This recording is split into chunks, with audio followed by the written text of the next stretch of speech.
وها نحن نرى شعوبا عربية مسلمة حل بها ما حل من الدمار، صحيح؟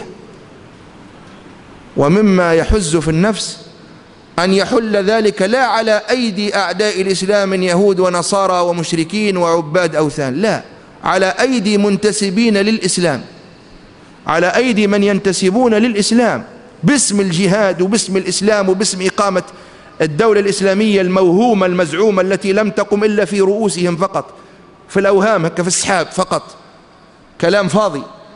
فحولوا بلادهم إلى دمار وخراب، وما دخلوا بلدا إلا خربوه ودمروه. انظر للصومال ما الذي حصل فيها. كل هذه الأنفس التي ماتت والأرواح التي أزهقت والدماء التي سفكت على أيدي من؟ على أيدي مسلمين.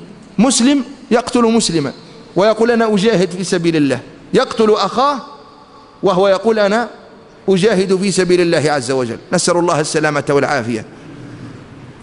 فتنة ومحرقة لا أول لها ولا آخر. وإذا سلمنا فينبغي أن نرضى بما سلمنا الله عز وجل.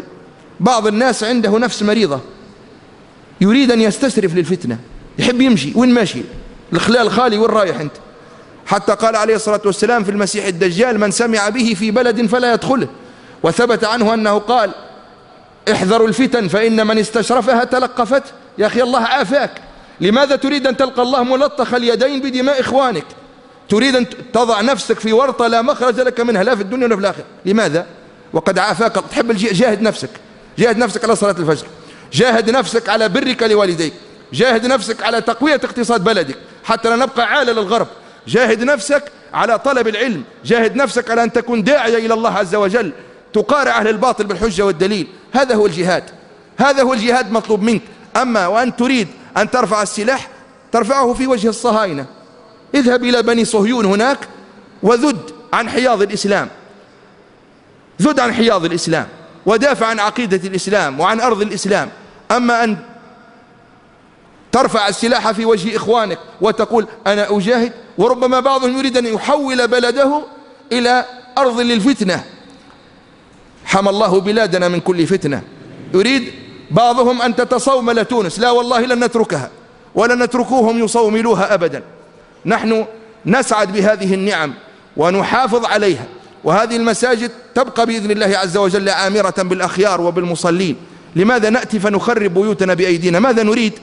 ماذا نريد؟ نريد طاعة الله وعبادة الله، ونريد أن يبقى الناس آمنين في بيوتهم على دمائهم على ممتلكاتهم على أعراضهم. لا يفرض أحد فكره على شخص.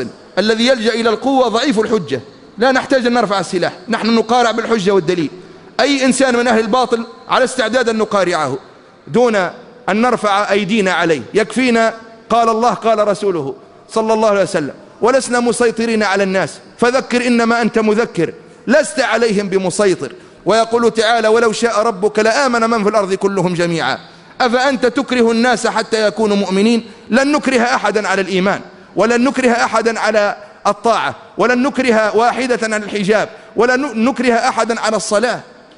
إذا أبى طاعة الله عز وجل وإذا أبى الإذعان لأحكام الله فهذا شأنه، أنا لن أحاسبه بل حسيبه الله عز وجل. اتبع ما أوحي إليك من كتاب ربك لا مبدل لكلماته ولن تجد من دونه ملتحدا وما أنت عليهم بوكيل وما أنت عليهم بحفيظ. هكذا يقول الله لنبيه صلى الله عليه وسلم، ليس عليهم حفيظا ولا وكيلا ولا مسيطرا. وقل الحق من ربكم فمن شاء فليؤمن ومن شاء فليكفر. إذا هو يصر على أن يذهب للجحيم فليذهب إلى الجحيم، شارتير يمشي، وش يمنعنا؟ نحن نقيم الحجة. إذا يريد أصر على أن يذهب إلى النار ماذا تريد أنت؟ بالسيف؟ كما قال المثل يقادون إلى الجنة بالسلاسل. يريد أن يذهب إلى النار فليذهب إلى النار، شأنه هذا. نحن دورنا ومسؤوليتنا أن نقيم الحجة على الناس. قالوا معذرة إلى ربكم ولعلهم يتقون.